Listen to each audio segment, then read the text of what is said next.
It is a curious truth that we inhabit the Milky Way, yet our own home galaxy remains profoundly mysterious. This uncertainty extends beyond the complex details of how stars form or galaxies evolve. It touches upon the most fundamental characteristics of our cosmic neighborhood. We are still seeking definitive answers about its essential shape and size. The precise number of stars it contains, for example, is a matter of ongoing study, with estimates ranging from 100 billion to as high as 400 billion. For the last 2 decades, astronomers have also debated whether its spiral structure features 2 primary arms or 4, with current observations leaning toward the latter. This difficulty in perception is natural, as it is always a challenge to observe the whole of a structure while being situated deep inside of it. It is far simpler to view a house across the street from your window than it is to comprehend the layout of your own home from that same vantage point.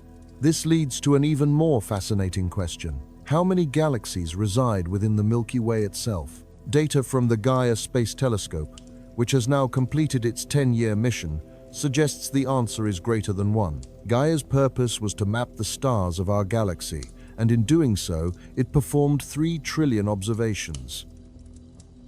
As scientists now evaluate the final results of this survey, one discovery stands out. Approximately 30,000 stars are moving in a peculiar fashion. Their trajectory is wrong, suggesting they are not native to our part of space. Understanding our galaxy from this internal perspective is surprisingly difficult. The vast clouds of interstellar gas and dust that drift between the stars can obscure our view of what lies beyond. This effect is most pronounced when looking toward the dense center of the Milky Way's plane, where the greatest concentration of matter forms a region that astronomers call the zone of avoidance. Because visible light struggles to penetrate this dense area, scientists must rely on other means, such as X-rays, to investigate the structures hidden there. To expand on the earlier analogy, it is as if we are sitting in a single bedroom, trying to map the entire layout of a house, while the very walls around us block our view of the other rooms. This problem is compounded by the inherent difficulty of determining a star's distance from Earth. To construct an accurate 3-dimensional map of the Milky Way, it is essential to know whether a point of light is a small, dim star that is relatively close, or a large, brilliant star that only appears faint because it is immensely far away. Not every star makes this distinction easy. While certain types, like Cepheid variable stars, have a luminosity that is predictable enough to calculate their distance, many others are not so cooperative. For these unpredictable stars, the key to measuring their distance is a principle known as parallax, the very technique Gaia has employed for the last 10 years. Parallax describes how an object's apparent position can shift depending on one's point of view. You can observe this effect for yourself by holding a finger up in front of your face. First, close one eye, and then open it while closing the other. If you alternate between them, you will see your finger appear to jump back and forth against the background. The closer an object is, the more significant this parallax effect becomes, and simple trigonometry can then be used to calculate its distance. While this shift was very apparent with a finger just inches away, the parallax of a tree on the far side of a field would be much less pronounced, indicating it is farther away. For extremely distant objects, the effect becomes so subtle that using parallax to gauge distance can be imprecise. To apply this method to a star, the secret is to widen the baseline of the viewpoint. The small distance between your eyes can reveal parallax for nearby objects. But Gaia viewed stars multiple times over the course of a decade. During that time, the celestial sphere appears to change, an effect visible in time-lapse videos, where the motion is exaggerated by 10,000 times. Instead of the mere 6 centimeters between human eyes, astronomers can use the diameter of Earth's orbit as their baseline. Every half year, our planet travels to the opposite side of the Sun, and this vast change in position makes the parallax effect visible for countless stars. In animations of this process, the stars often seem to trace small looping patterns, This is not their actual movement, but rather a reflection of our own planet's annual journey around the Sunday. This technique is invaluable for measuring stellar distances, but an even larger scale can be utilized: the proper motion of stars. For this, we can set aside the small loops caused by Earth's orbit, because an even grander baseline comes into play. We can take advantage of the fact that our entire solar system, along with all the other stars in the galaxy, is also in constant motion. This long-term travel provides an enormous baseline for establishing parallax over many years. The underlying principle is the same. Stars that exhibit more proper motion against the backdrop of deep space are closer, while those with less apparent movement are much farther away. In this manner, Gaia has been constructing a precise 3D map of 2 billion stars within the Milky Way and beyond, built upon 3 trillion individual observations. But Gaia's mission was not limited to measuring motion and distance. The telescope was also designed to study the luminosity, temperature, mass, and chemical composition of these stars. It is equipped with 2 powerful telescopes that direct light from different fields of view onto a camera with nearly 1 billion pixels, making it the most precise camera ever sent to space. Its radial velocity spectrometer can measure the Doppler shift in starlight, giving us clues about a star's velocity. It also carries photometric instruments that reveal spectral information, detailing each star's composition and temperature. Although 2 billion stars represent only a fraction of the estimated 100 billion that inhabit the Milky Way, this sample allows us to create an incredibly detailed map that evolves over time. It is this temporal dimension that gives us insight into the Milky Way's history of consuming other galaxies. Since its launch in 2013, Gaia has been collecting information that ESA scientists process and share in large data packets with the global scientific community. The greater the time between observations, the more comprehensive and precise the resulting data becomes. More time ultimately means more parallax and a clearer picture of our galaxy's past. To date, 3 major sets of data have been shared with the world, arriving in 2016, 2018, and a 2-part delivery that began with a simplified version in 2020 and concluded with the complete dataset in 2022. This has provided scientists with a profound opportunity to interpret what the Gaia mission has witnessed. As they traced the locations and trajectories of stars in our galaxy over time, it became feasible to create a comprehensive model of the Milky Way and even play its history in reverse. While it remains impossible to photograph our home galaxy directly, as no camera-equipped probe has traveled nearly far enough, Gaia's data allows for a stunningly accurate representation. What stands out in this rendering are the galaxy's unsettled, wobbly edges. These features were a clear indication to astronomers that the Milky Way had experienced a collision with another galaxy in its distant past. Using the second data release, a team of researchers from the Netherlands examined 7 million stars, discovering that 30,000 of them were behaving unusually. While the vast majority of stars, including our own Sun, orbit the Milky Way in one direction, this peculiar group was moving in the opposite way.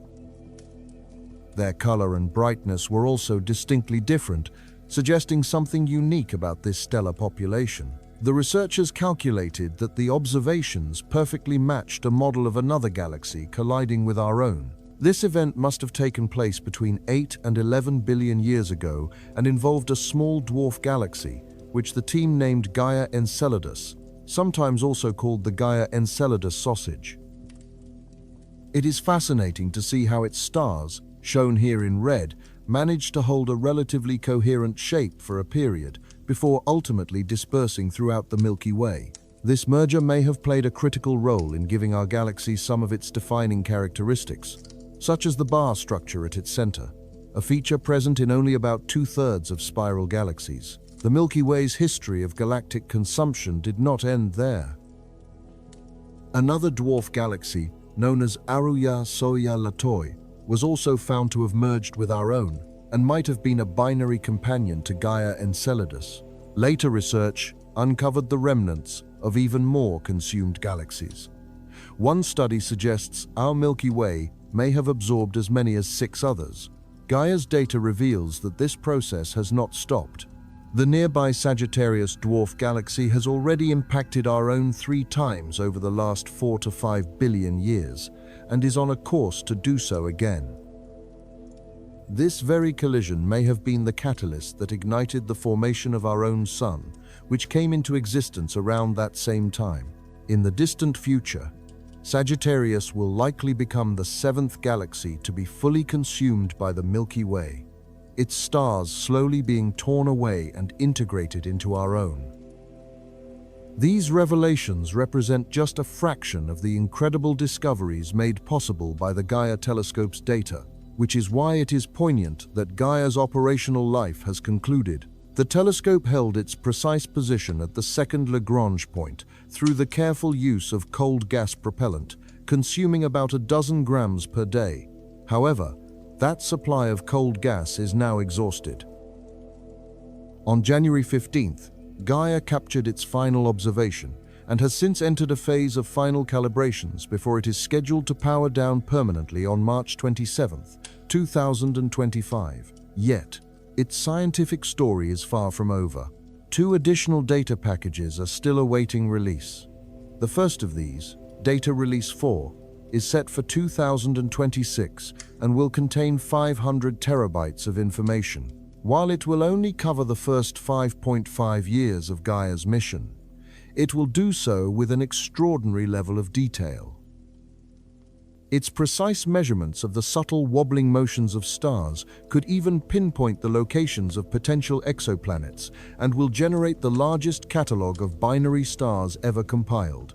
It is also worth noting that the discoveries are not limited to past or present galactic impacts. The data can be extrapolated forward, allowing us to model the movement of our local stars millions of years into the future in visualizations like this one. Notice how the stars near us initially seem to spread out, but later reconvene, an effect thought to be caused by density waves. Observing this process helps explain the iconic spiral arm structure of our galaxy. Gaia's information has also sharpened our understanding of events much closer to home. The mission revealed the position and direction of more than 150,000 asteroids within our solar system. By tracking their movements over time, Gaia was able to show that 352 of them probably have their own moons, evidenced by slight wobbles in their trajectories. This finding nearly doubles the number of known binary asteroid systems. Gaia has rightly been called a treasure trove, and it is difficult to overstate the sheer volume of knowledge contained in its data releases. The mission has provided the largest ever 3D map of quasars across the cosmos, identifying 1.3 million of them. The most distant of these were spotted at the very edges of the observable universe, with light that began its journey when the universe was only 1.5 billion years old. Gaia has also located a previously unknown black hole within the Milky Way, one that is 33 times the mass of the Sun and a mere 2,000 light-years from Earth. This class of black hole had never been observed in our galaxy before.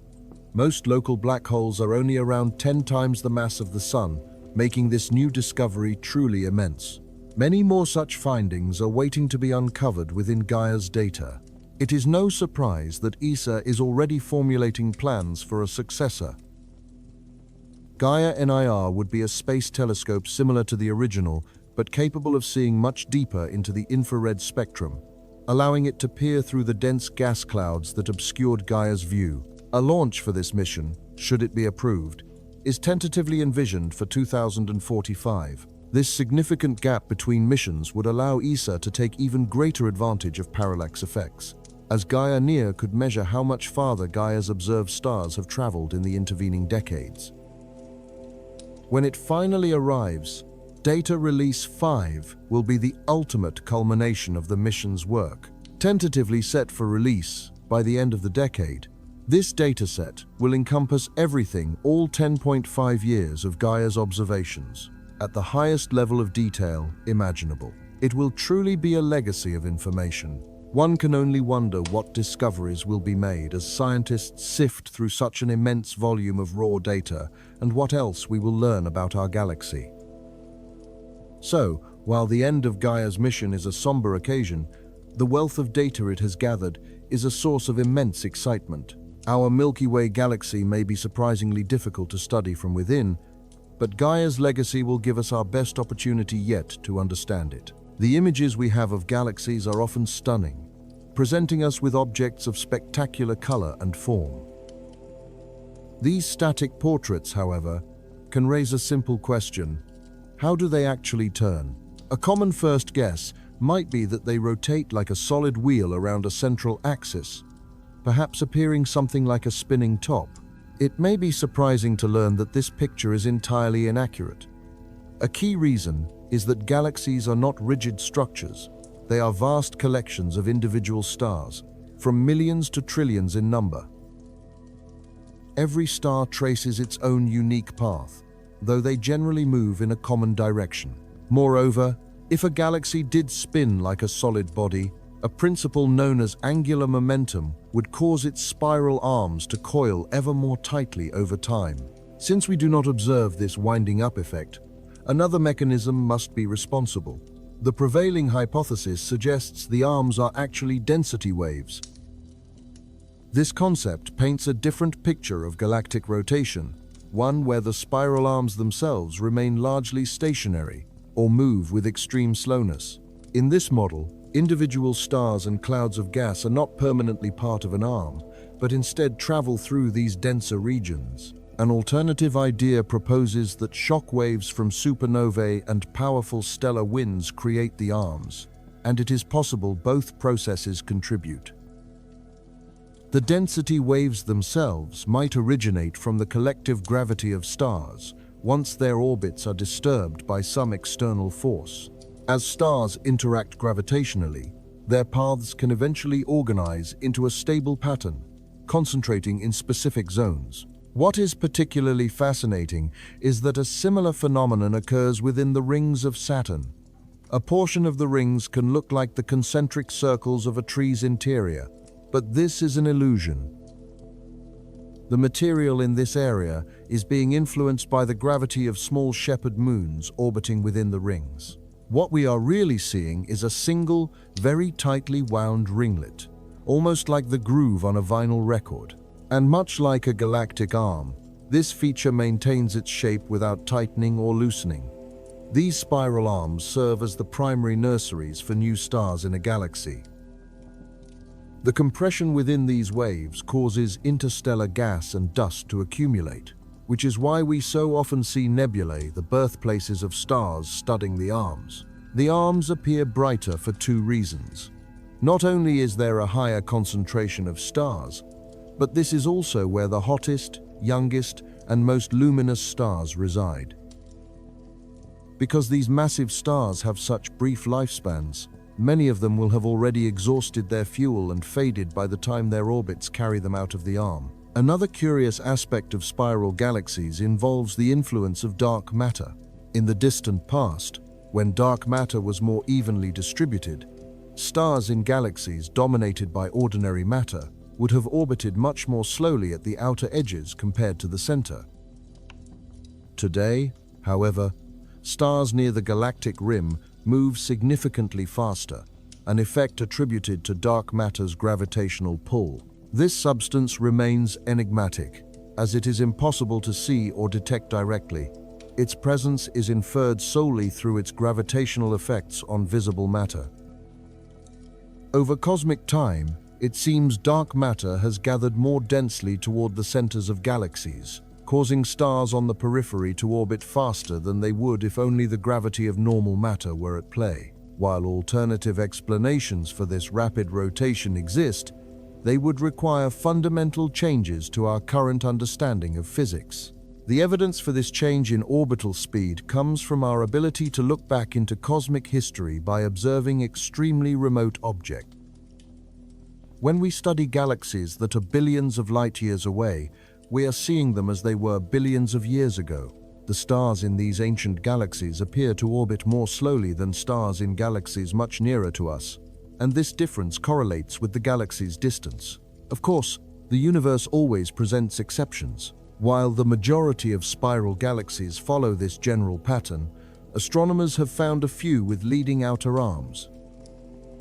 One such case is NGC 4622, a peculiar galaxy that rotates in the same direction that its arms appear to be unwinding.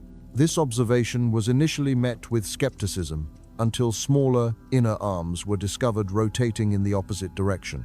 It is highly probable that this unusual configuration is the result of a galactic merger in its relatively recent past. Another outlier is the Black Eye Galaxy, which possesses two distinct disks of gas and dust that rotate in opposite directions. The inner disk, where the prominent dust lanes are visible, spins in a conventional manner, while the gas in the outer disk revolves the other way. Curiously, the stars in this outer region do not share this retrograde motion. Only the gas does. The prevailing belief is that this gas is either still being accreted from the intergalactic medium or that this galaxy also merged with another, exceptionally gas-rich galaxy. Finally, it is worth mentioning the other main class of galaxy, the elliptical. Elliptical galaxies are typically populated by much older stars compared to their spiral counterparts. This is because their reservoirs of gas and dust have been depleted, meaning the process of star formation has effectively ceased. Within these galaxies, stars move more independently, following their own distinct, elongated orbits. Some galaxies display features of both spiral and elliptical types. These are classified as lenticular galaxies. They often have dust rings that have not yet been fully consumed and possess a somewhat ethereal, ghostly look. Star formation seems to be a crucial factor in maintaining well-defined spiral arms, as we have observed spiral galaxies losing their structure once their stellar fuel runs out. This suggests that lenticular galaxies may represent an intermediate stage in the evolution from a spiral to an elliptical galaxy. This gives us a brief look into the complex dynamics of how galaxies turn. The cosmos holds countless secrets, and many of its most remarkable ones are concealed just beyond what our eyes can see. Consider that more than 1.5 billion objects from entire galaxies and nascent stars to some of the most ancient stars in our own Milky Way are hidden from our view, shrouded by immense clouds of cosmic dust. It is a slightly frustrating thought, knowing so much is just out of sight. But that is now changing. Thanks to the European Southern Observatory's Visible and Infrared Survey Telescope for Astronomy, more commonly known as VISTA, we can at last pull back this cosmic curtain. For the very first time in our history, we possess a remarkably comprehensive infrared map of the Milky Way. This new view penetrates the obscuring haze of space, offering an unparalleled perspective of our home galaxy and the universe that lies beyond it. I'm Alex McCone, and you're watching Astrum. Tonight, we can explore how an unprecedented map of our galaxy came to be, and reflect on the remarkable images that have unveiled stars never before seen. The VISTA telescope released its findings in September 2024, presenting the most expansive and intricate infrared survey of the Milky Way yet conceived. This monumental effort spanned a 13-year timeframe, from 2010 to 2023, requiring 140 nights of dedicated observation. The project amassed approximately 200,000 individual images, culminating in 500 terabytes of information.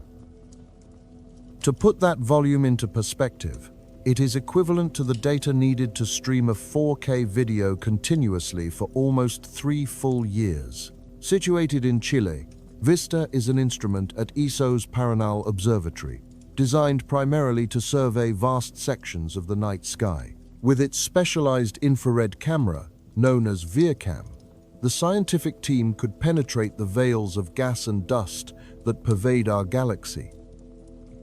This capability allowed them to reveal some of the most concealed regions within the Milky Way. Conventional telescopes typically observe the universe using visible light, which occupies a spectrum from roughly 380 to 700 nanometers. VISTA, however, operates differently. It is engineered to perceive infrared wavelengths, specifically between 900 and 1,200 nanometers, moving beyond the limitations of visible light alone.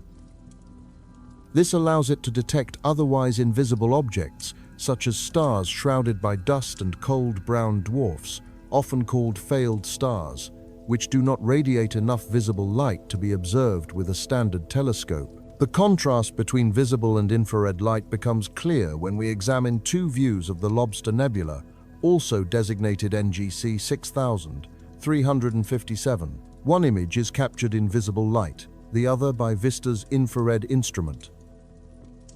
In the infrared perspective, the obscuring dust appears to vanish, unveiling a breathtaking tapestry of what seems to be hundreds of thousands, perhaps millions, of previously hidden stars. This comprehensive map was assembled using data from the VISTA variables in the Via Lactea survey, or VVV Via Lactea, being the Latin term for the Milky Way. A companion initiative, the VVVE Extended Survey, or VVX, contributed as well. The combined information from these two parallel projects, which constitute the VISTA Infrared Survey, has already fueled the publication of over 300 scientific papers. Among recent astronomical maps, this one is distinguished by its extraordinary level of detail. It stands as the first infrared survey to encompass nearly 80% of the Milky Way's total luminous mass. The result is the largest infrared catalogue ever compiled for our galaxy's central heart, offering astronomers an unprecedented opportunity to study the Milky Way in finer resolution. This survey provides an accurate three-dimensional model of the Milky Way's inner regions, which were previously obscured by dust. Its coverage spans an area of the sky equal to 8,600 full moons and catalogues roughly 10 times more objects than any infrared map published before it, including the one from 2012. Our home galaxy, the Milky Way, is characterized by a dense, bright central bulge of stars, surrounded by a flat disk from which two major spiral arms extend. An accompanying visual illustrates the portion of our galaxy charted by the survey. In this depiction, red squares indicate the central galactic regions observed by the initial survey and then revisited by the extended one. The other colored squares represent areas that were exclusively part of the extended survey's observations. From this visualization, it is clear these surveys concentrated on the central plane of our galaxy, covering a section of the disk and the majority of the nuclear bulge. But what exactly did VISTA find? Argentinian astrophysicist Dante Miniti, the leader of the survey project, noted that the sheer number of discoveries has permanently altered our perspective of our own galaxy. While it would be impossible to cover every finding, we can focus on a few of the most significant highlights. One of these involved VISTA turning its gaze in 2015 toward Messier 20, a star-forming region also known as the Trifid Nebula, located about 9,000 light-years from Earth. When seen in visible light, the nebula is a striking object, glowing pink from ionized hydrogen and enveloped in a blue haze of scattered light from hot, young stars. This cloud of gas and dust effectively hides the star field behind it. A second image, however, captured by VISTA's infrared camera, tells a different story. It peers through the obscuring clouds to reveal a dense swarm of previously unseen stars. What's more, this particular image not only allowed a view through the Trifid Nebula, but also, quite by chance, uncovered objects on the far side of the galaxy that were previously unknown. To their astonishment, astronomers identified two faint, reddened objects as Cepheid variable stars. Although they appear in the image to be just beyond the nebula's edge, they are in fact much more remote, approximately 7 times farther away than the nebula that once concealed them. Cepheid variables are a class of bright, unstable stars. Their luminosity fluctuates, brightening and dimming over a predictable period that can last from a few days to several months. The first such variable star identified in the modern era was Omicron Ceti, also known as Mira. It had been classified as a nova until 1638, when Johannes Holwada noted its cyclical brightening and dimming over an 11-month period. As for the newly found pair, they are the only Cepheid variables so far located in this particular region, which lies on the far side of our galaxy beyond the central bulge. These stars are also incredibly useful tools for astronomers. They function as a kind of cosmic yardstick, effective for measuring distances up to tens of millions of light-years. The key is the relationship between a Cepheid's pulsation period and its intrinsic brightness. If you can measure how long it takes the star to pulse from bright to dim, you can determine its absolute brightness. By then, comparing this absolute brightness to its apparent brightness, the amount of light that actually reaches us on Earth, you can calculate a precise measure of the star's distance. With reference points like these, we can construct a true picture of the scale of our galaxy and the universe beyond. Turning their attention toward the galactic center, a team of astronomers and data scientists discovered an even larger group of candidate Cepheid stars, 655 inches total. After carefully sorting these candidates into one of two classes, they determined that 35 of the 655 were classical Cepheids, which represent the younger type. This finding was particularly exciting because the galactic bulge was long believed to consist mainly of ancient stars, at least 8 billion years in age. By recording the pulsation periods of these newfound stars, the team discovered that all 35 of the classical Cepheids were less than 100 million years old. Some among them may be as young as 25 million years old. For context, our own Sun is approximately 4.5 billion years old. This means the youngest of these newly identified Cepheids has existed for only about 0.6% of our Sun's entire lifespan. The team's work with Cephs ultimately led to another profound discovery that emerged from their mapping of 35 classical examples. By tracing these stars, the researchers unveiled a feature of the Milky Way that had never been seen before: a thin disk of young stars extending directly across the galactic bulge, buried deep behind dense clouds of material. This entire structure had remained completely invisible in all prior surveys of that celestial region.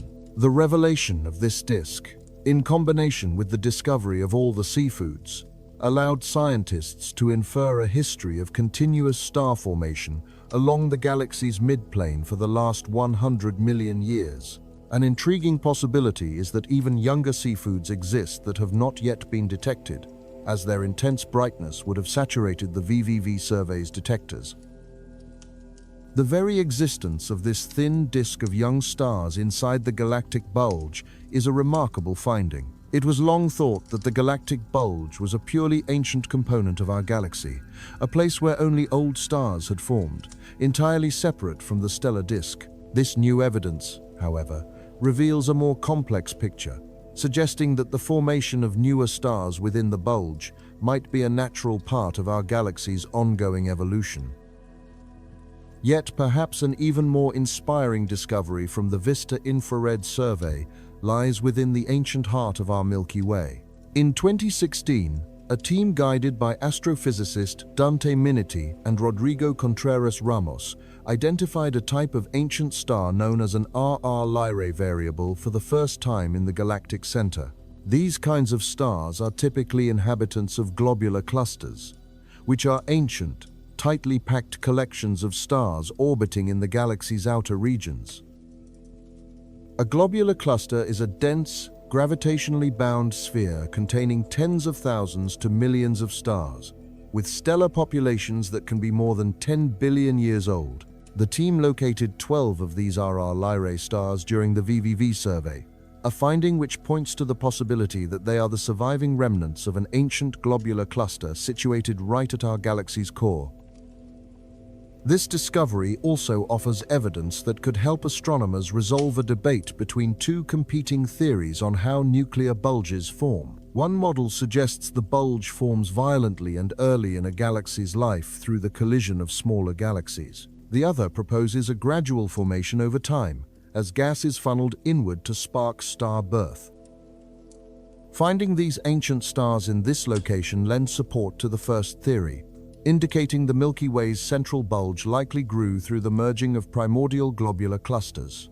This not only gives us a glimpse into our own galaxy's origins, but also provides a compelling model for how such bulges might develop in other, similar galaxies. Speaking of ancient stars, Vista was also responsible for finding two previously unknown globular clusters during its infrared survey in 2011.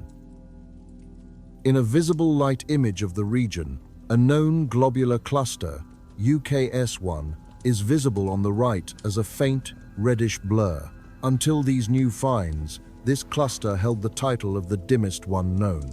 Now, if we compare that same area of sky as seen through Vista's infrared instrument, what was once hidden suddenly comes into view. Much fainter than UKS1, a second globular cluster can be distinguished in the upper left of the frame, which has since been named VVVCL1. Shortly after, another globular cluster, appropriately designated VVVCL2, was also identified. This small, faint grouping of stars may be the closest known globular cluster to the center of the Milky Way. Before Vista began its work, there were only 158 known globular clusters in our galaxy, which makes the survey's identification of two more of these rare stellar formations a truly significant accomplishment. Within this crowded central zone of the galaxy, younger stars and cosmic dust can easily hide globular clusters, particularly since their great age means they do not shine as brightly. But with their discovery, these objects open up exciting new avenues for study. One such possibility, though it could be an illusion of perspective, is the question of whether VVVCL1 is gravitationally bound to UKS1. If this were confirmed, they would represent the Milky Way's very first known binary globular cluster pair. Binary clusters have been observed in other galaxies, such as Centaurus A and the Large Magellanic Cloud. Scientists theorize that it might be the collision of these gravitationally linked clusters that gives rise to the most massive globular clusters we see, like Omega Centauri. The chance to study a binary cluster within our own galaxy could therefore yield incredible insights into this process. While this remains speculation for now, it is a fascinating concept to consider. Beyond globular clusters, the Vista Infrared Survey has identified a wide array of other star cluster types. At least 96 new open, or galactic clusters have been found. These formations are more common than their globular counterparts and typically contain fewer, younger stars. Like the globular clusters, they were concealed by cosmic dust, but Vista's 4.1-meter infrared telescope has pulled back the veil to reveal them. One of these open clusters, VVVCL3, is considerably more difficult to discern in images than the densely packed globulars. It was located by Vista 15,000 light-years beyond the Milky Way's center and is also the first of its kind to be discovered on the far side of the galaxy. The sheer scope of this survey is breathtaking, covering a vast expanse of the sky and charting over 1.5 billion individual objects. The resulting data has already produced extraordinary discoveries that are reshaping our knowledge of the Milky Way and the universe beyond. And this is only the beginning. The survey will act as a foundational resource for future telescopes and observations, which will build upon Vista's legacy with even greater resolution and sensitivity.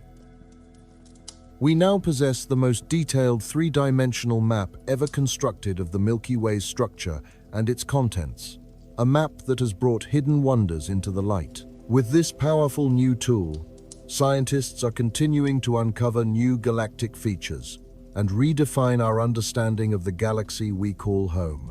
A new era of astronomical discovery is unfolding, fueled by data from a landmark infrared survey alongside recent work in visible light from ISS's GIA mission. This confluence of information is promising a cascade of fresh understanding about our own galaxy and the cosmos itself. Through its infrared gaze, Vista has pulled back a cosmic curtain, uncovering scores of concealed star clusters and revealing millions of stars that were previously invisible. These observations have pinpointed new stellar nurseries, the very places where stars are born, expanding our knowledge of how the Milky Way came to be. Observing the universe across different wavelengths of light has truly opened a new chapter in galactic exploration, and the potential for future discoveries by astronomers and data scientists using tools like VISTA's three-dimensional map is immense. Consider a breathtaking image from the James Webb Space Telescope. Within its frame, two distinct classes of celestial objects immediately command attention. The first are the familiar stars of our own Milky Way, appearing as sharp points of light, adorned with characteristic diffraction spikes. Gazing deeper into the image, however, reveals a tapestry of distant galaxies, each a sprawling metropolis of billions of suns, their collective light blurred into soft elliptical shapes or elegant spiral forms. It is nearly impossible to resolve individual objects within these remote galaxies. Their immense distance causes their light to merge into a diffuse glow. Yet, a remarkable exception exists. A single type of object possesses such astonishing luminosity that it can be distinguished from billions of light years away. This object shines with such intensity that it completely outshines all the other stars in its home galaxy combined. This celestial beacon is known as a quasar. The intriguing proposition, however, is that smaller versions of these cosmic powerhouses, known as microquasars, might be concealed within our own galaxy. This presents a fascinating paradox. How could some of the most luminous phenomena in the universe possibly remain hidden so close to home? The resolution to this puzzle reveals not only how such an object can exist nearby, but also how a team of scientists leveraged observations of a single, local microquasar to unlock deeper insights into the mechanics of their larger cousins across the cosmos. The story of these astronomical lighthouses is one that unfolds photon by photon, revealing the intricate physics that power them. For centuries, astronomers studied the night sky almost exclusively through visible light. A profound shift occurred in the 1950 seconds when a new quest began: to map the surrounding universe using radio waves, a completely different part of the electromagnetic spectrum. This endeavor was akin to giving astronomers a new sense with which to perceive the cosmos. Initially, the radio sky seemed familiar. A great number of the galaxies known from optical telescopes were also sources of radio waves, making them visible in both domains. But as they surveyed this new landscape, something unexpected emerged from the data. Sprinkled among the known stars and galaxies were objects that were intensely bright in radio waves, yet had no corresponding counterpart in visible light photographs. This was not an isolated anomaly. By 1960, the catalogue of these enigmatic radio sources had rapidly expanded, with hundreds documented all across the celestial sphere. In those early days, the origin of these powerful radio emissions was a complete mystery. Scientists had no established framework to explain them. Subsequent observations with more powerful instruments, such as the Hale telescope, provided a crucial clue. It was discovered that these sources did, in fact, have a visible light component, but it was incredibly faint and compact. Their appearance was star-like, sharp points of light, rather than the extended, blurry shapes of distant galaxies. Yet, they could not be ordinary stars, as typical stars are not significant emitters of radio waves. This puzzling nature led to the descriptive name quasi-stellar radio sources, a term that essentially means star-like, but not a star, and a powerful source of radio waves. Over time, this cumbersome label was shortened to the more manageable and now famous term, quasars. Despite having a name, the true identity of quasars remained an enigma for nearly 30 years. The solution, when it finally emerged, was born from some of the most extreme physics in the universe. The explanation, it was determined, is centered on black holes specifically, supermassive black holes, behemoths with masses millions, or even billions of times greater than our own Sunday. These gravitational titans are commonly found lurking at the hearts of large galaxies. While black holes themselves emit no light, the material spiraling around them in what is called an accretion disk can generate a truly spectacular display. The process begins as matter orbiting the black hole gradually spirals inward, losing energy through internal friction within the disk. A significant portion of this lost energy is converted into intense radiation, which streams away from the black hole's vicinity. In certain cases, the accretion disk also launches powerful, relativistic jets of ionized matter, collimated into tight beams by immense magnetic fields that are twisted by the spin of the black hole and its environment.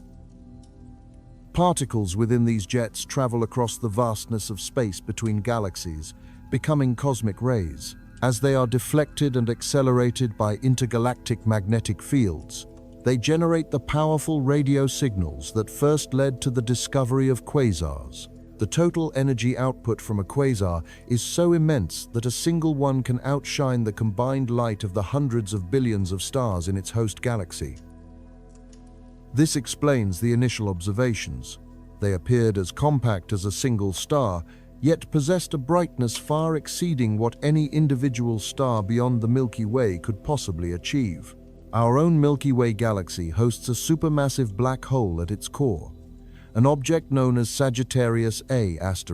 However, the accretion disk surrounding our galaxy's central black hole is currently too sparse and dim to be classified as a quasar. It is expected that Sagittarius A times will remain in this relatively tranquil state for the foreseeable future, barring a major disruptive event like the predicted collision with the Andromeda galaxy, which is several billion years away. In one sense, this quietness is fortunate. A quasar operating at full power so close to Earth would bathe our planet in high-energy radiation, likely proving hostile to life as we know it. This reality prompts contemplation about what forms of life, if any, could evolve in galaxies that host active quasars. From another perspective, however, we are missing the spectacle of a second brilliant light source in our sky, one that could illuminate the night almost as brightly as the Sunday. The scientific opportunity to study such an extreme object from a close vantage point would be unparalleled. What is remarkable is the possibility that we may, in fact, have the best of both worlds, a chance to study these phenomena up close, without the existential danger. The notion of quasars existing within the Milky Way presents a paradox. How could such powerful phenomena be present without sterilizing our entire biosphere? The resolution to this question emerged after several decades of research, when scientists made a crucial discovery. Quasars, it turned out, are not exclusively tied to the supermassive black holes at the centers of galaxies. They can also form around ordinary, stellar mass black holes, which are just a few times more massive than our Sunday. These smaller black holes are quite common, typically originating from the collapse of giant stars, and as a result, they are scattered abundantly throughout most galaxies. While one might not typically associate these lone black holes with the brilliant accretion disks of their larger cousins, a unique situation can arise. Occasionally, a nearby star in orbit is drawn in by the black hole's immense gravity, providing a steady source of material. This process ignites a smaller, less destructive version of a quasar, which has come to be known as a microquasar. Though a microquasar's jets are substantially weaker, their relative closeness to Earth makes them far easier to observe in detail. This proximity offers a valuable opportunity to study the fundamental properties and dynamics governing both microquasars and their colossal, full-scale counterparts. The very first object of this type was identified back in 1979. It received the unassuming designation SS-433, a name derived from its position as the 433rd entry in a star catalogue that had been assembled 2 years earlier by astronomers Nicholas Sanderlich and Bruce Stevenson. To date, only a handful of microquasars have been found, and SS-433 in particular remains a focus of widespread scientific fascination and intensive study. contrary to its simple catalog name, SS-433 is far more complex than a single star. It is, in fact, a binary system, consisting of a Type A supergiant star locked in a gravitational dance with a stellar mass black hole. As the black hole siphons material from its enormous companion, it powers the ejection of a pair of powerful jets. An intriguing detail is that the jets are oriented perpendicular to our line of sight from Earth, meaning they are not aimed directly at us and will never impact our planet. However, as these jets travel outward through space, they radiate light in all directions. This emission allows us to image them across various wavelengths, providing critical data on their generation. Early observations revealed a complex structure showing two distinct types of jets flowing from SS-433. The inner jets extend only a few light-years from the central black hole before they seem to dissipate. In stark contrast, the outer jets become visible about 75 light-years away and stretch for an additional 300 light-years. The exact mechanism for the outer jets' formation remains an open question, as does the reason for their abrupt termination. Scientists also have only a preliminary understanding of their composition. A recent investigation by the Hess collaboration has offered new perspectives on these questions. One of the key clues from this research involves the presence and arrangement of high-energy photons, known as gamma rays, being emitted by SS-433. Under normal circumstances, neither stars nor accretion disks would be expected to generate gamma rays, as their temperatures are simply too low. Yet, the outer jets of SS-433 are producing them in great abundance. What makes this more surprising is that while the outer jets are incredibly hot, the spectrum of light they emit does not align with a standard thermal distribution of photons. This discrepancy raises a fundamental question. What is the source of all these gamma rays? The prevailing theory suggests the outer jets are filled with highly energetic electrons. These electrons can collide with lower energy photons passing through the system, and in these interactions, they transfer a significant amount of their energy to the photons. This physical process is known as inverse Compton scattering. The scientists at Hess understood that by carefully measuring the energy of the emitted gamma rays, they could gather a wealth of information about the energy of the electrons within the jets that created them. Their collected data provided strong support for the inverse Compton scattering model. The results were quite telling. The most energetic gamma rays, carrying over 10 tera-electron volts of energy per photon, roughly 10 trillion times, the energy of a visible light photon, were detected, coming primarily from the region closest to the beginning of the outer jets. Gamma rays with progressively lower energies originated from correspondingly greater distances along the jets of SS-433. This specific distribution is a clear signature that electrons located farther down the jets possess less energy to impart to photons compared to the electrons near the jet's origin. In other words, as these electrons stream outward, they steadily lose energy over time, a loss presumably caused by their repeated collisions with photons. But this leads to another profound mystery. How did the electrons gain such extraordinary energies in the first place?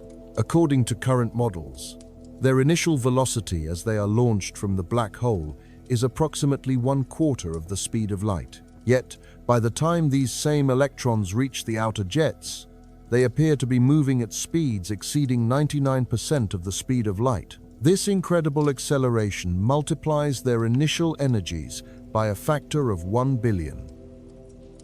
The Hess collaboration posits that this dramatic boost in speed is caused by a powerful shock wave at the base of the outer jets, a phenomenon generated by complex configurations of magnetic fields. Each time an electron encounters this shock front, it receives a significant surge of speed. The process is cyclical. Due to the diffusion of electrons both forward and backward within the jet, some particles can cross this acceleration zone repeatedly. This mechanism, known as diffusive shock acceleration, may be what elevates electrons to energies in the hundreds of tera-electron volts. This would be precisely the energy required to produce the high-energy gamma rays that the Hess Observatory detected. Clarifying the production of photons within the outer jets of SS 433 is a remarkable achievement, but it represents just one step in a larger journey.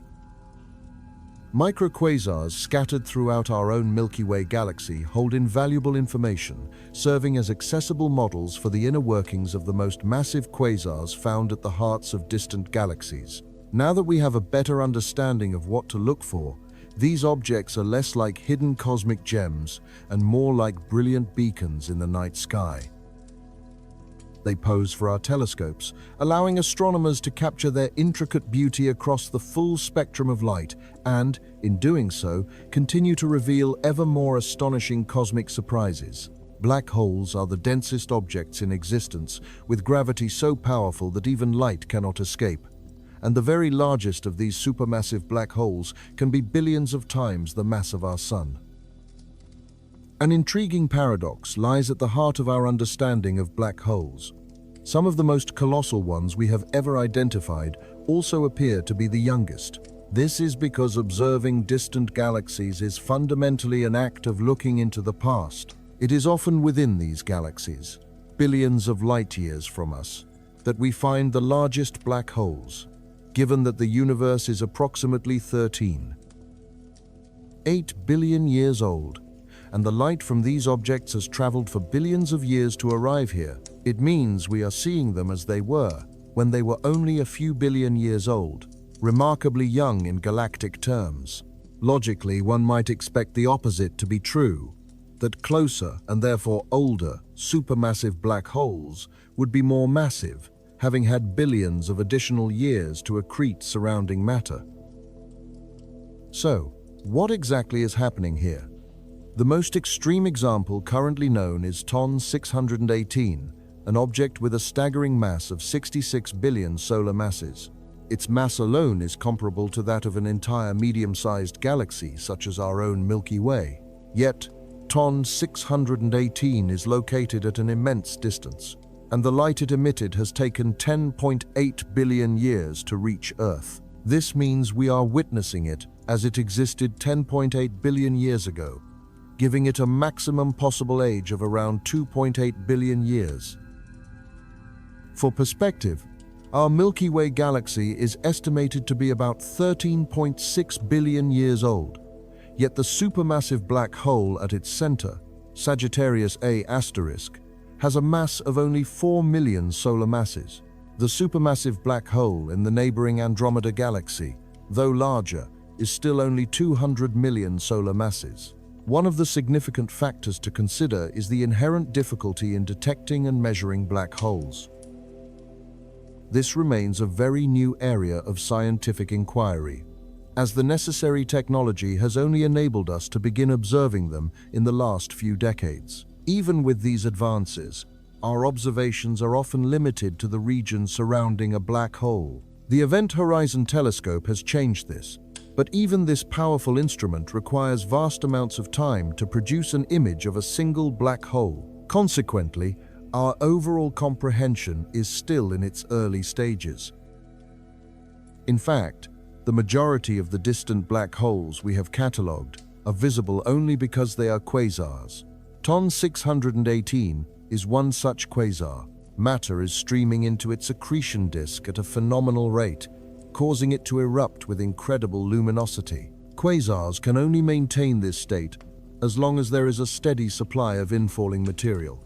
Otherwise, they fade back into dark, inactive black holes. The physics of the accretion disk are not fully understood, but it is thought that the friction generated within it is so intense that the disk of a quasar can produce thousands of times more light than all the stars in its host galaxy combined. TON 618, for instance, radiates with the light of 140 trillion suns, so completely overwhelming its own galaxy that the galaxy itself is invisible to us. Because quasars are the most luminous objects in the cosmos, they can be seen from extraordinary distances. This leads to one significant factor contributing to this perception: an observational effect known as Malmquist bias.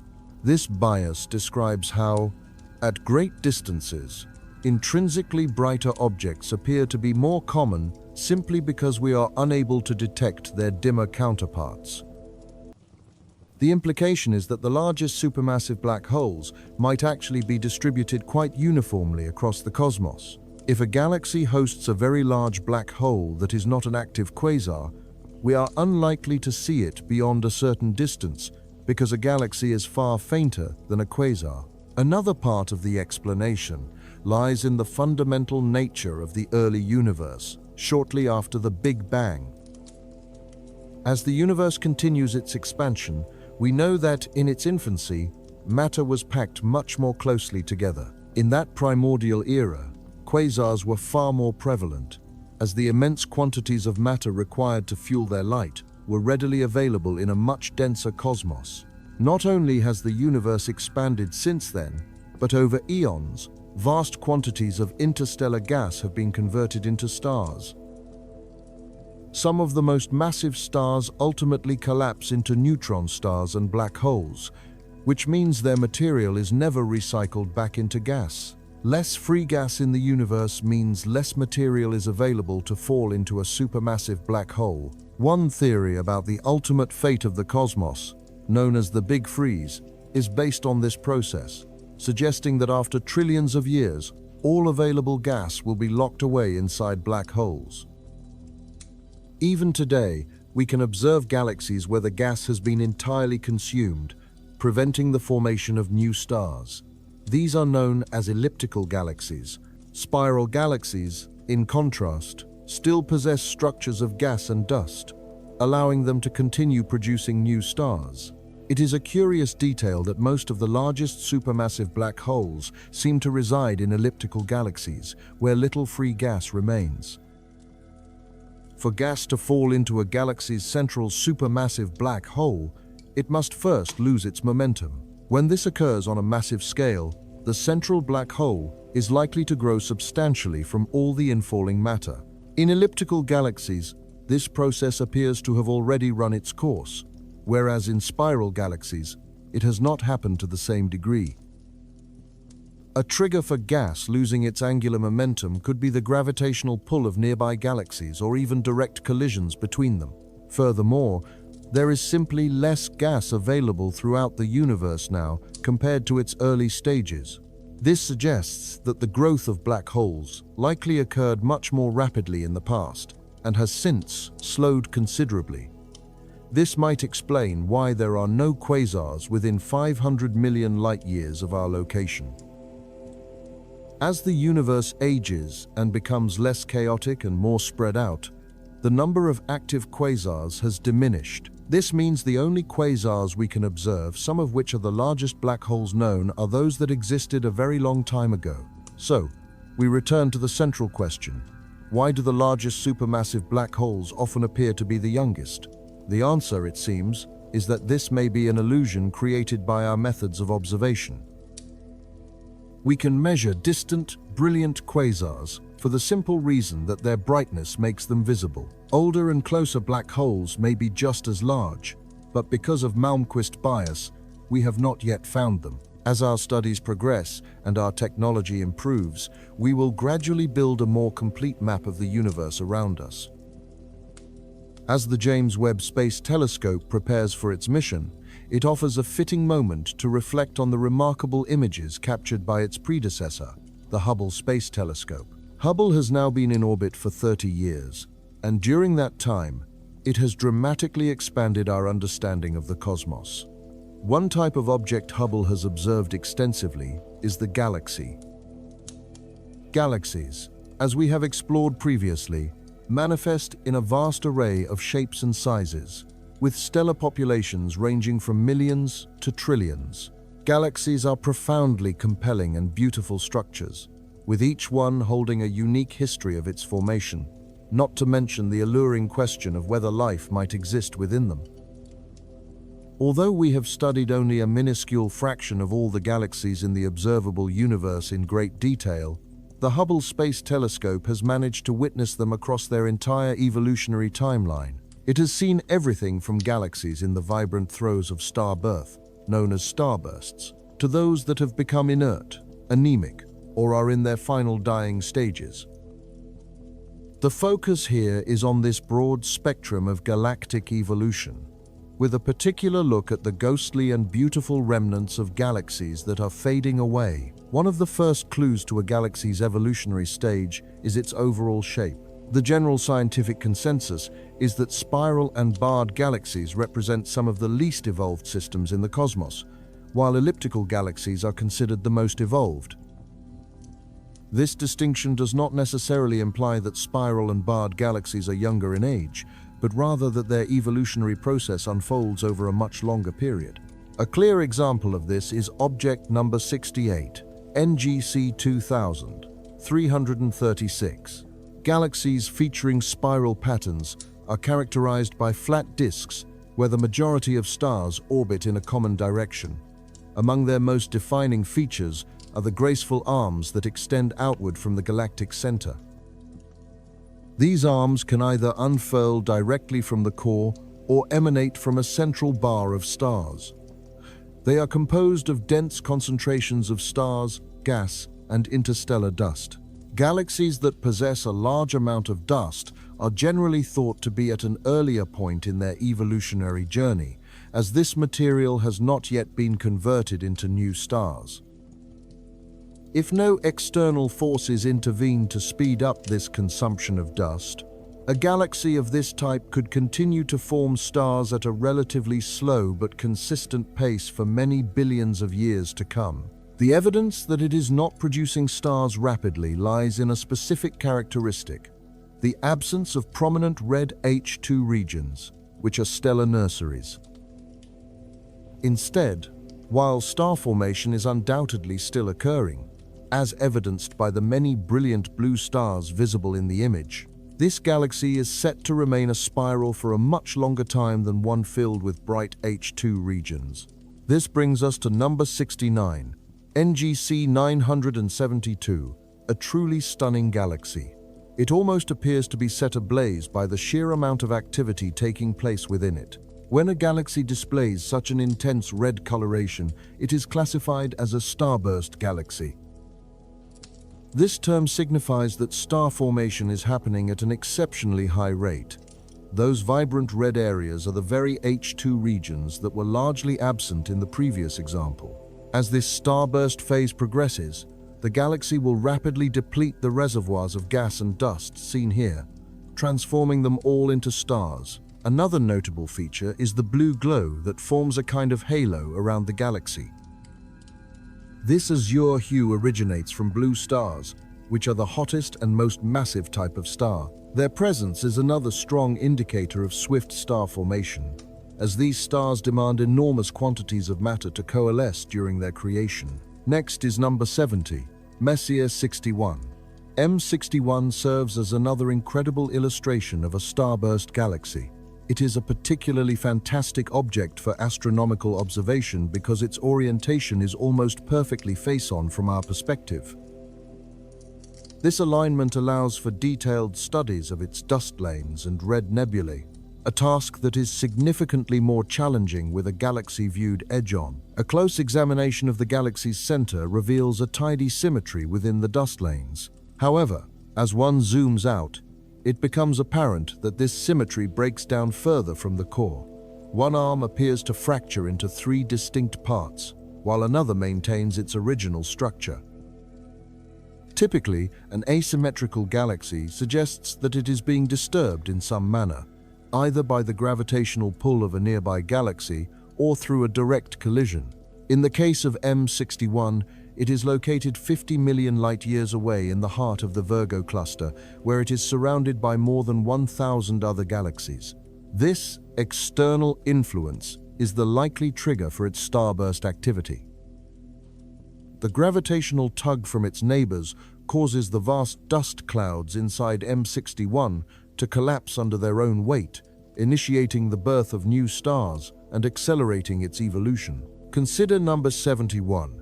NGC 4921. All galaxies will, over cosmic timescales, use up their supply of gas and dust, as this material is either converted into stars, and later neutron stars, or black holes. A small fraction of this gas and dust is also consumed by the supermassive black hole, thought to reside at the center of every large galaxy. The question then becomes, what happens to a galaxy after this point? NGC 4921 provides a good look at a galaxy on the verge of transitioning into what is known as a lenticular galaxy. For the time being, however, it still retains its visible spiral arms and thus remains classified as a spiral. It appears that active star formation and prominent dust lanes are crucial for maintaining the defined shape of a spiral galaxy's arms. When this process halts and the raw materials are depleted, the arms seem to lose their structure and sharpness. The galaxy's color also transforms into a ghostly white or a reddish white as its population of brilliant blue stars burns out and vanishes. This is a truly fascinating object. It is highly unusual to observe a spiral galaxy so lacking in color. The only real colors that remain are the few surviving blue stars that still cling to the faint dust lanes. Astronomers have described this galaxy as anemic, a reflection of its incredibly slow rate of star formation. Number 72 is NGC 2217. This is the first example of a true lenticular galaxy presented here, although NGC 2217 is not entirely finished with star formation. One can still notice the blue stars situated around the galaxy's outer edge. In this case, however, the available dust is almost completely gone, and the spiral arms have lost all their former definition. The central bulge of the galaxy exhibits a white and reddish tint, which shows that only older and less massive types of stars exist in this region. There are no discernible blue stars to be found there. Moving on to number 73, PGC 10922, we have another face-on galaxy. This particular lenticular galaxy is even further along in its evolution. Most of the galaxy is now completely empty of gas and dust, with the exception of some material toward the center. You can also see how any arms that once existed have been wound up so tightly that they have become almost indistinguishable from the core. All that truly remains are old stars and a flat disk. But even this disk will eventually lose its defined shape as the galaxy expands and continues its evolution into an elliptical galaxy. This is precisely what seems to be happening with number 74, NGC 1947. With this lenticular galaxy, we can still make out the wispy remnants of its former spiral arms. Nevertheless, the stars within this system have clearly stopped orbiting along a flat plane and have begun to move slowly and in all directions. The very final stages of a lenticular galaxy's existence look something like NGC 1533. In some galaxies, any noticeable presence of gas and dust has all but vanished. Yet, if you look closely, you can just discern the faint remnants of a bar structure extending from the core, a subtle clue that this was once a barred spiral galaxy. Eventually, this evolutionary path leads to a form-like object number 76, Messier 105. This is a quintessential elliptical galaxy, a cosmic structure nearly empty of the raw materials for new stars. Its capacity for stellar creation is so depleted that a star resembling our Sun is born, on average, only once every 10,000 years. Consequently, the population of stars that remains is dominated by much older, redder, stellar types. As we push deeper into this image, this sprinkling of red stars becomes more apparent, especially with increasing distance from the luminous galactic center. This represents the final phase of a galaxy's life that we can currently witness.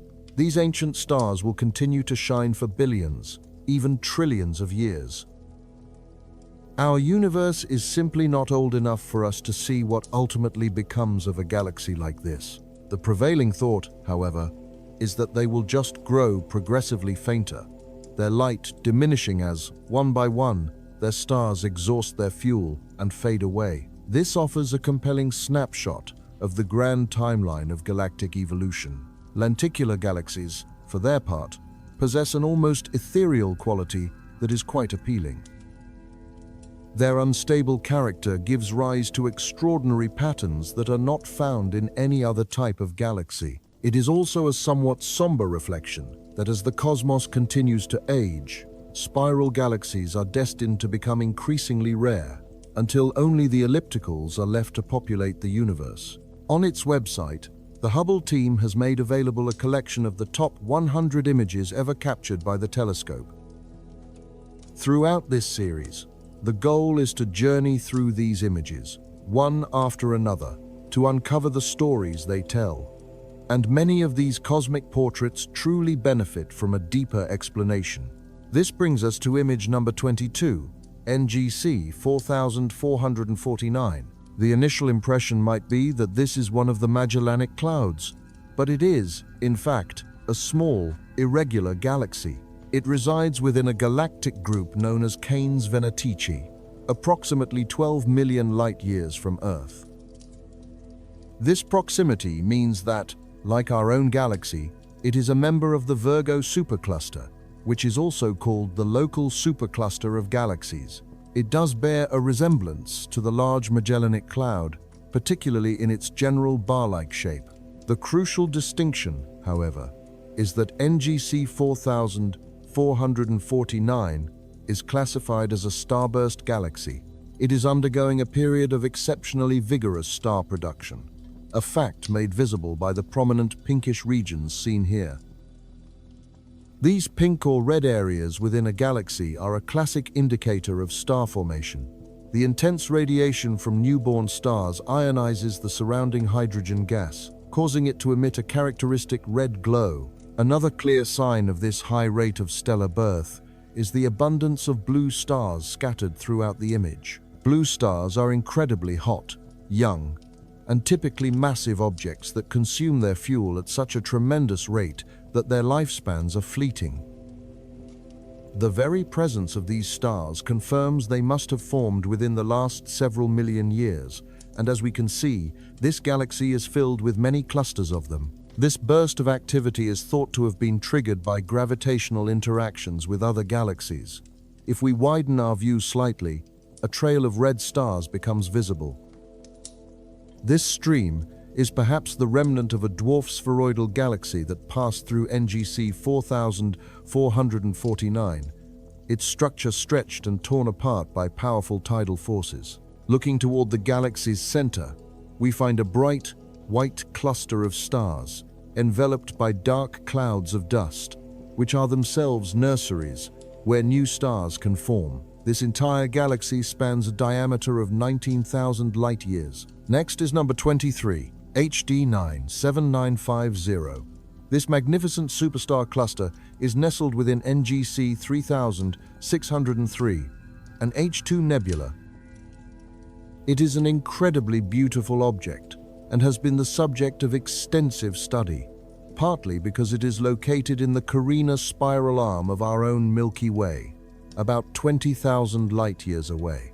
For astronomers, NGC 3603 is particularly noteworthy as it is the most massive visible cloud of glowing gas and plasma, known as an H2 region, within the Milky Way. The superstar cluster it hosts contains the densest concentration of stars known to exist in our galaxy. Over time, powerful stellar winds and ultraviolet radiation from the cluster's stars have sculpted the surrounding dust, not only creating these beautiful forms, but also clearing a path that gives us an unobstructed view. Among the notable stars in this cluster is Share 25, an object 60 times the mass of our Sun that is now approaching the end of its life. It is expected to detonate as a supernova at any time, as it has already begun shedding its outer layers in a way that mirrors other pre-supernova stars.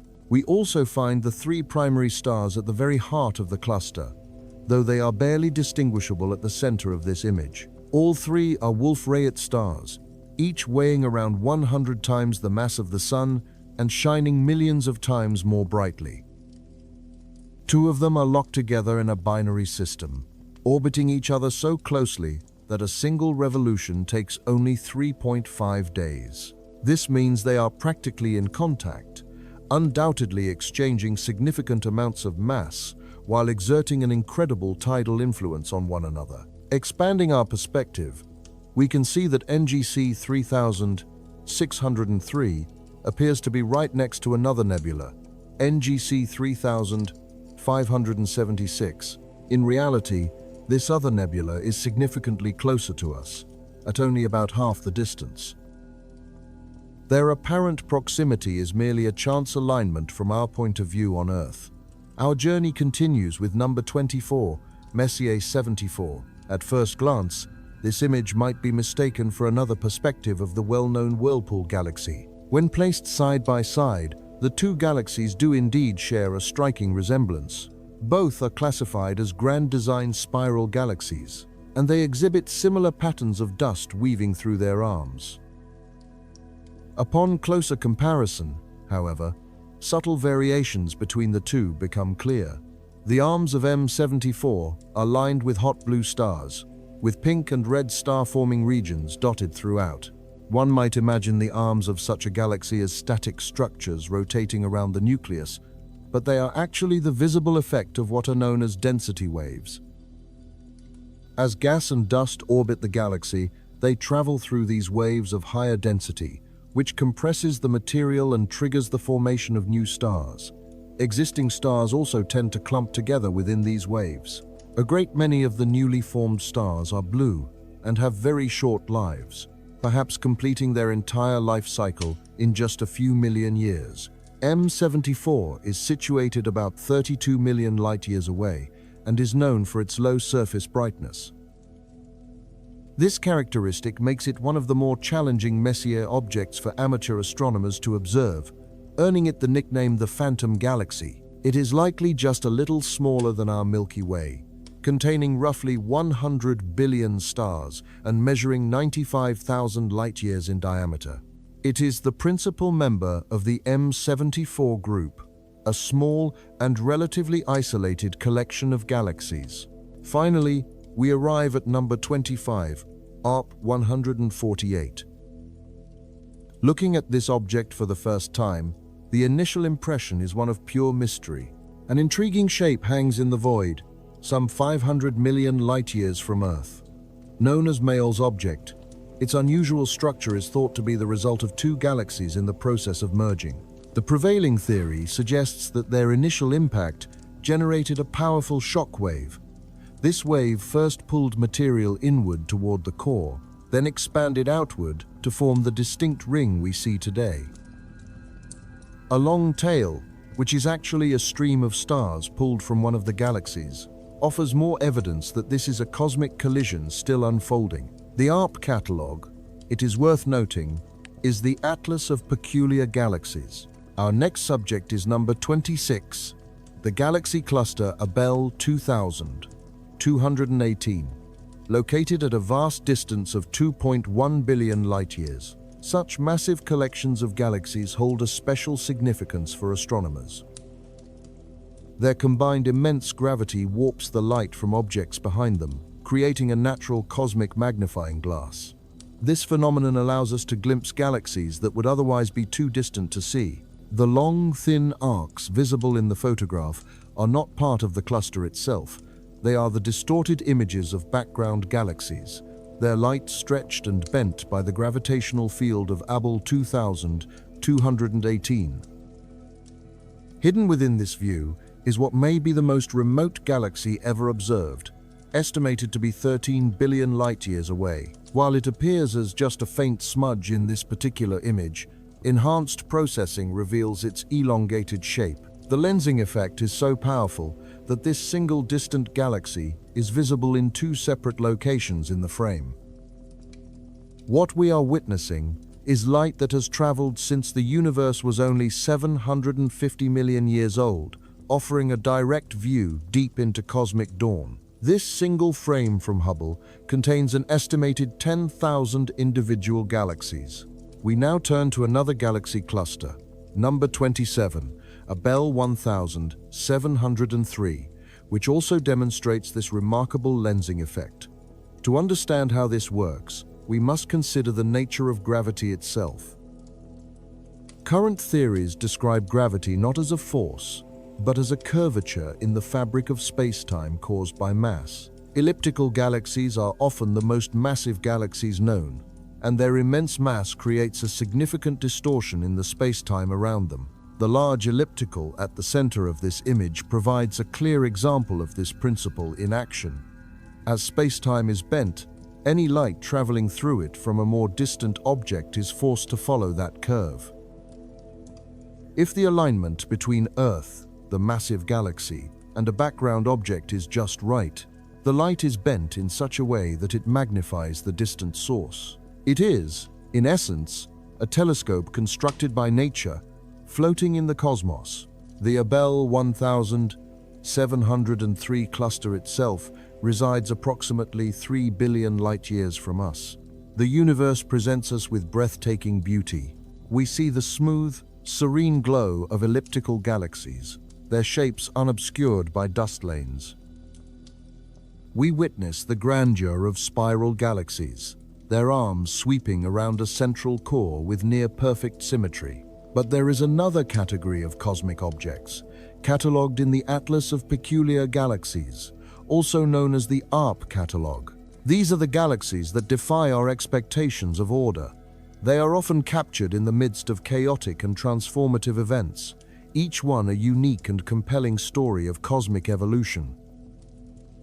In a segment from Astronomy, Alex McColgan guides us through some of the most unusual galaxies ever imaged by the Hubble Space Telescope, offering insights into what we are seeing. Our first subject from this catalog is number 43, designated ARP 116 or Messier 60, and it initially appears quite conventional. It presents as a typical elliptical galaxy, a vast system that has largely consumed its reserves of gas and dust for star formation, resulting in its uniform, gentle glow. Located 57 million light-years away, it hosts one of the most massive black holes ever found, with a mass of about 4.5 billion times that of our Sun. On its own, this might not seem especially peculiar. However, a wider view of the region reveals a curious situation. Positioned right beside Messier 60 is a distinctly different spiral galaxy, NGC 4647. From our vantage point on Earth, they seem so close that they should be gravitationally influencing one another. Yet, there are no visible signs of interaction, no distorted shapes or tidal tails. It is a rare sight to find two galaxies in such apparent proximity without any evidence of warping. The solution to this puzzle is that their closeness is an illusion of perspective. They are not true neighbors, but are instead aligned with one in front of the other. Yet this same field of view holds another, truly unique object that is easy to overlook. A tiny point of light, known as M60UCD1, is in fact the most compact galaxy currently known. It measures a mere 300 light-years in diameter, yet it contains the mass of 200 million suns. In the core of this miniature galaxy, the stars are packed together with incredible density. The concentration of stars is approximately 15,000 times greater than in our own region of the Milky Way. This means that, on average, the stars there are about 25 times closer to each other than our Sun is to its neighbors. Observations from the Chandra X-ray Observatory, which highlight the locations of black holes and neutron stars in Messier 60, also detected an X-ray source emanating from this tiny galaxy. This strongly suggests the presence of a central black hole. Scientists estimate its mass to be around 10 million solar masses, slightly larger than the supermassive black hole at the heart of our own galaxy. This finding supports the theory that M60UCD1 was once a much larger galaxy, and that gravitational interactions stripped away most of its outer stars, leaving behind only this incredibly dense central core. Our next subject, number 44 inches the catalogue, is ARP 147, or IC 298, which presents a striking and unusual form that immediately captures the eye. What we are observing is the aftermath of a galactic collision between two distinct types of galaxies, located about 440 million light-years away. This system may offer a glimpse into what the future could hold for Messier 60 and its companion if they were to interact, as it involves a collision between an elliptical galaxy on the left and a spiral galaxy on the right. The impact, which is estimated to have occurred some 40 million years ago, triggered a massive wave of star formation in the spiral galaxy. This is visible as the brilliant blue ring, colored by hot, young stars. The peak of this star-forming period, or starburst, happened about 15 million years ago and would have created many of the most massive stars possible. However, these giant stars have very short lifespans of only a few tens of millions of years. Consequently, most of them have already ended their lives in supernova explosions, leaving behind neutron stars or black holes. The reddish knot within the ring is believed to be the original core of the spiral galaxy, now displaced and incorporated into the expanding circle. In contrast, the elliptical galaxy, having already used up most of its gas and dust, shows very little new star formation.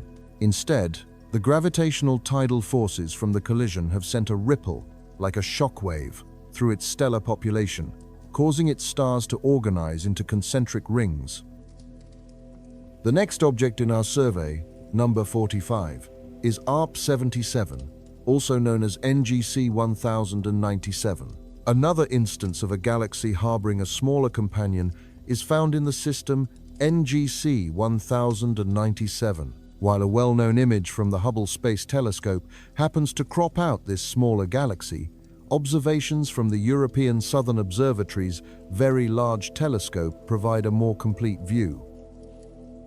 In these images, we can clearly see its diminutive neighbor, NGC 1097A, which is a small elliptical galaxy caught in a gravitational dance, orbiting the much larger primary galaxy. The appearance of NGC 1097 itself is quite remarkable, evoking the image of a giant, watchful eye in space. Its core resembles a dark pupil, which is surrounded by what appears to be a brilliant, glowing iris. A closer inspection of this iris reveals it to be a magnificent ring, intensely active with regions of prolific star formation. Each of the luminous blobs scattered throughout this ring is understood to be a hot, expanding bubble of hydrogen gas, a stellar nursery where new suns are currently being born. When viewed across different wavelengths of light, another dynamic process becomes visible. Streams of dust from these rings are being siphoned inward, drawn inexorably toward the supermassive black hole that resides at the galaxy's very center. Yet, perhaps the most curious feature of NGC 1097 only comes into view when we pull back for the widest possible perspective. This reveals four faint, ethereal jets that emanate from the galactic core, extending far out into space in a distinct X-shaped pattern. Scientists have noted a significant lack of hydrogen gas within these jets, leading to the compelling theory that they are not emissions from the galaxy itself, but rather the ghostly remains of a much smaller galaxy that NGC 1097 consumed in its distant past. The system ARP 142 showcases another galactic merger in progress. This interacting pair has earned a charming nickname, resembling a penguin tenderly guarding its egg. While this particular view might suggest a serene and almost peaceful cosmic scene, the reality of the encounter is far more violent. The larger of the two, a spiral galaxy, has clearly sustained immense damage from the gravitational struggle.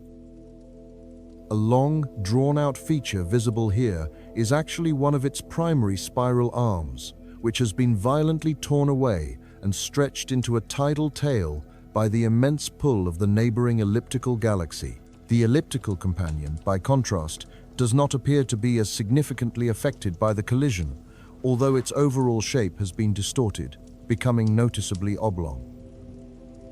Along the disturbed edges of the interaction, brilliant blue regions flare up, indicating pockets of intense starburst activity where the collision has triggered a frenzy of new starbirth. Furthermore, a three-dimensional visualization of the system suggests that vast lanes of interstellar dust are also in the process of becoming detached, pulled away from the main body of the spiral galaxy. This dramatic cosmic event is unfolding at a considerable distance from us, located roughly 350 million light-years away. A particularly unique object is the galaxy NGC 1569, also catalogued as R2110. This tiny dwarf galaxy, no larger than the Large Magellanic Cloud that orbits our own Milky Way, is for all intents and purposes one single gigantic nebula. In its composition, this galaxy represents nearly the complete opposite of a typical elliptical galaxy. It is extraordinarily rich in the fundamental ingredients of gas and dust that have not yet coalesced to form stars. NGC 1569 is situated near the Maffei group of galaxies, and its close proximity to these much more massive companions has had a profound effect. The gravitational forces exerted by its neighbors have recently compressed the gas and dust within it, sparking a period of rapid and widespread starburst. The rate of star formation here is astonishing, proceeding at a pace 100 times faster than anything observed within the Milky Way. Toward the galaxy's center, we find densely packed clusters of massive young stars. These powerful stars have unleashed tremendous stellar winds and have undergone supernova explosions, blasting away the surrounding red dust and gas and pushing it toward the galactic outskirts. This process has left behind enormous, brilliant star clusters in its wake. Sprinkled throughout the galaxy's halo, we can identify small, white stars, which are a much older population that has existed for a significantly longer time. We are afforded such a beautifully detailed view of this unique galaxy because, despite its small stature of just 6,000 light-years across, it is also relatively close to Earth, at a distance of only 11 million light-years. Our journey concludes with R272, which presents one more galactic merger, captured from a particularly compelling angle. Here we see two galaxies of roughly equivalent size, poised in the final astronomical moments just before they impact one another. The scene is made even more complex by the presence of a third galaxy, visible just above the primary pair, which is also being drawn into the gravitational fray. The reason we can witness three galaxies merging simultaneously is likely due to their location. This event is taking place within the Hercules supercluster, a vast cosmic structure situated approximately 500 million light-years from Earth. This supercluster is recognized as one of the largest known filamentary structures of galaxies in the entire universe. On the grandest of scales, the observable universe, as far as we can determine, resembles a giant, intricate web. In this cosmic web, galaxies are not distributed randomly, but are instead gravitationally bound together, forming immense filaments. These filaments, in turn, delineate the boundaries between the great empty voids of the universe. A map of the cosmos extending out to 500 million light-years from our position clearly illustrates this large-scale structure, showing the distinct banding of galaxies into these filaments. And as a point of reference within this cosmic geography, this is where the Bootes Void is located, a region famous for being one of the most immense and sparsely populated voids of galaxies that we have ever discovered.